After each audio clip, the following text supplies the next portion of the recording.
No, I couldn't draw him.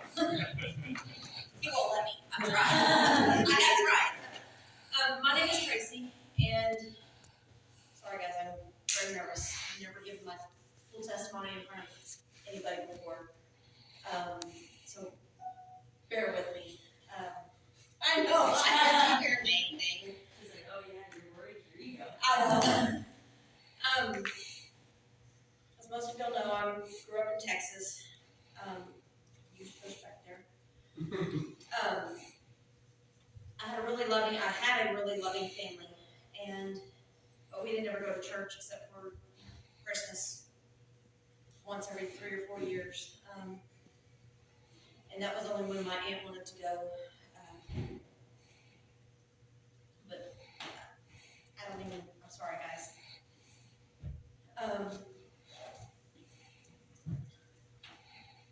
We moved from where I grew home in San Angelo to where my dad got a job when I was 10 years old, and that was a drastic change in my life, and that's, I think, where my life started going downhill.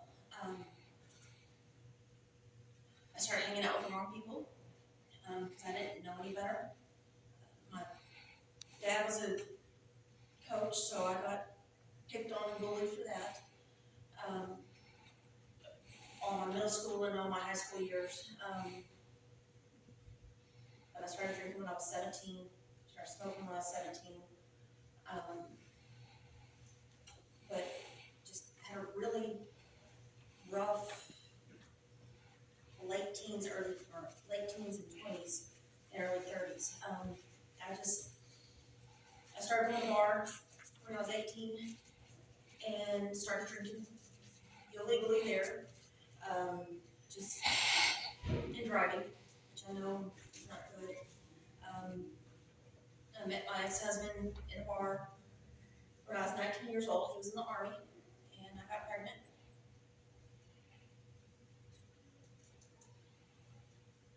Sorry.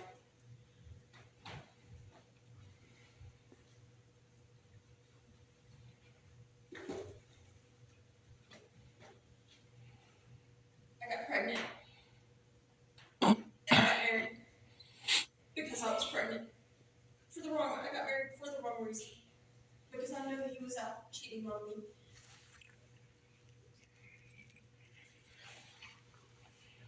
And physically abusing me and mentally. It was wrong. When he went AWOL from the Army and took me and my daughter and just up and moved us to Illinois. Didn't tell my parents, didn't tell anybody. And when my daughter was born in 2000, my sister and brother-in-law wanted to adopt her, and I told them no. I said, I'm going to raise her. And after he went AWOL and took us to Illinois, they got mad at me because I took my daughter. They thought they were acting like it was hers, like it was theirs. And then me and my sister never really got along anyway. And so from there, it just got worse. I'm sorry, I'm jumping around, guys. I have notes, but I'm just so nervous. And when I was in Illinois, I had some really bad health issues. And at one point, I couldn't walk. I was paralyzed from the waist down. I had all feeling. Nobody knew what was going on. The doctors couldn't figure it out. And so, in one of my episodes, my ex-husband took my daughter to some strange woman's house and left her, and he went out and did, I don't even want to know. And then came back and I said, I asked him what happened, and that's when I said, I'm done. So I packed my clothes and my daughter's clothes, and we flew from Illinois back down to Texas. And I was the last one off the plane because I had me, my daughter, her car seat. It was February, mind you. And all of our stuff. The pilots got off, and my mom and dad are sitting there waiting. Did she even get on the plane? And so whenever I finally got off and got down the walkway, I saw my mom. first time I had seen her in 8 months. And I just kind of shoved my daughter and my dad, and I just hugged my mom, because we weren't close, but after that we had gotten closer. And so I lived with them for a couple years and got divorced, and then I had my daughter this whole time, and I met a guy, thought he was a good guy, basically did the same thing, just didn't take my daughter and leave. So I moved out, and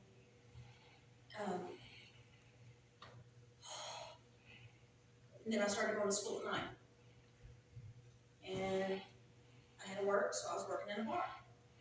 And so my daughter was staying with my sister and brother-in-law. She's about 5 at this time. And all I was doing was drinking and partying and not spending quality time with my daughter.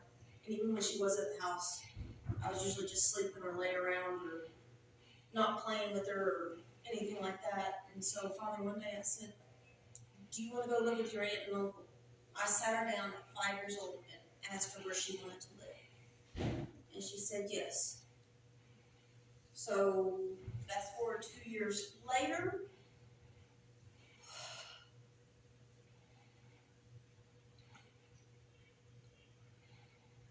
this was the hardest decision I had to make. I sat over all my rights to my daughter, to my sister and brother.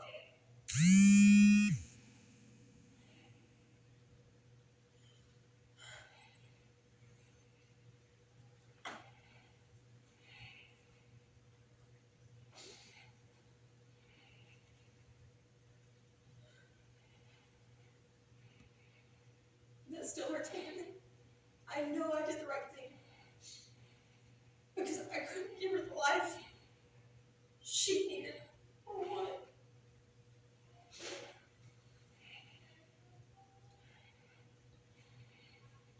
Then I only got to see her on Sundays, and that was only for a couple hours, and I couldn't take her anywhere by herself.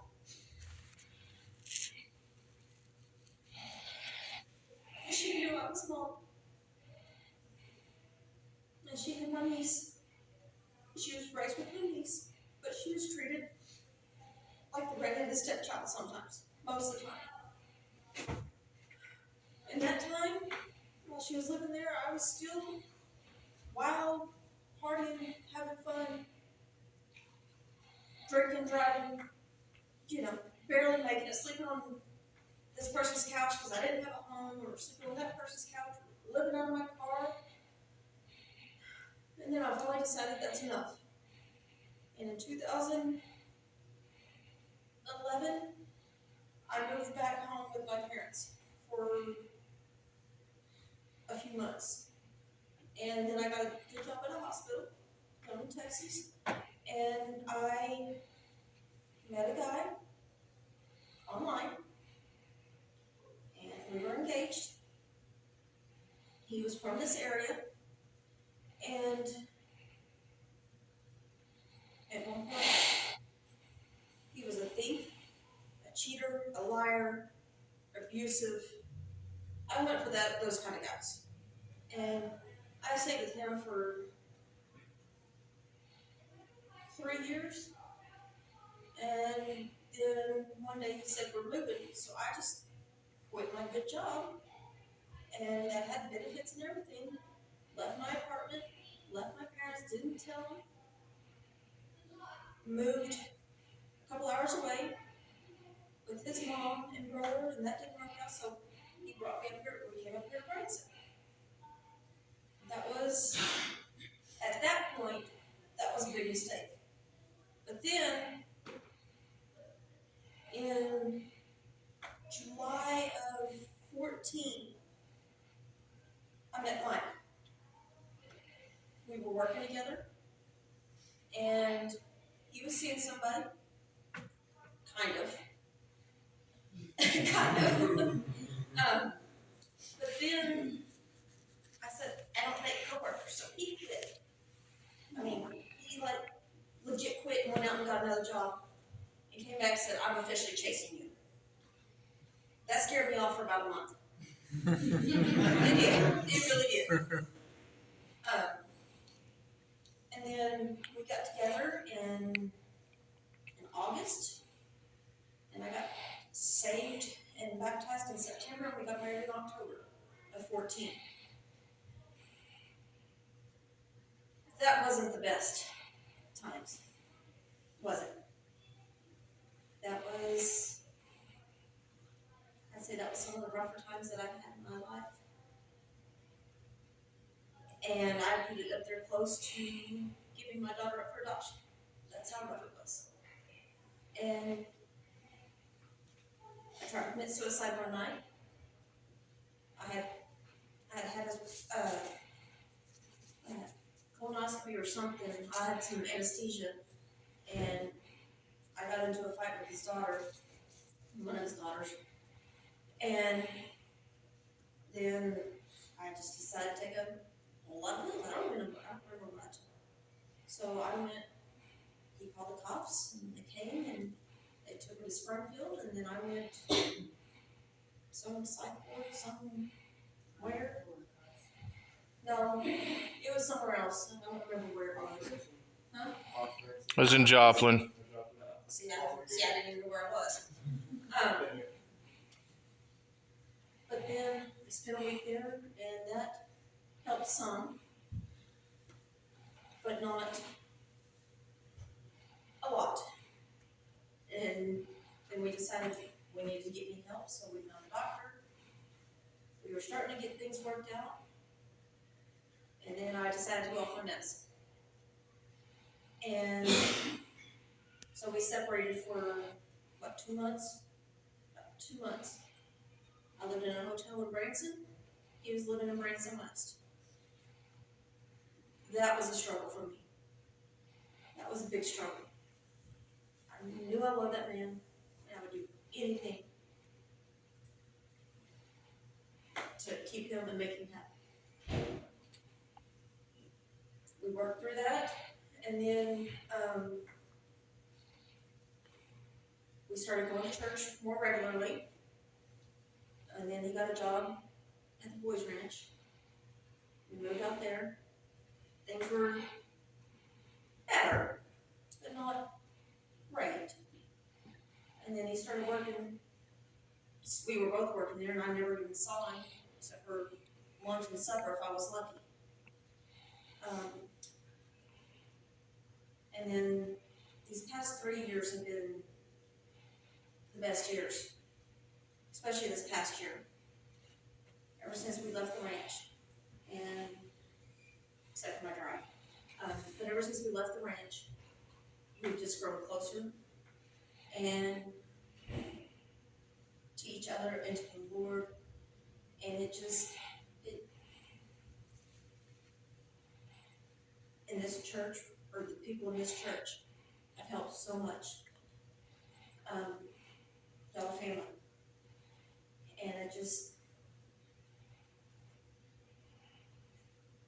the good Lord above that has got me through all this. And I didn't know how I was going to make it sometimes. But looking back, like I got pulled over for drinking and driving one night. And I was a quarter mile from my house. And I look back now, and that was a good Lord saying, hey, you need to stop. But I didn't. I continued. But now, looking back, I was like, yeah, I should have. But now, it's just so much better. And I just I wouldn't be here or where I'm at without the Lord. What? I quit heavily drinking 2011, but I still have a drink here and there, but I haven't had one for almost 2 years. So, it's like when we go out to supper with my mom, and which both my parents are Christians, and so is the rest of my family, so that's a plus.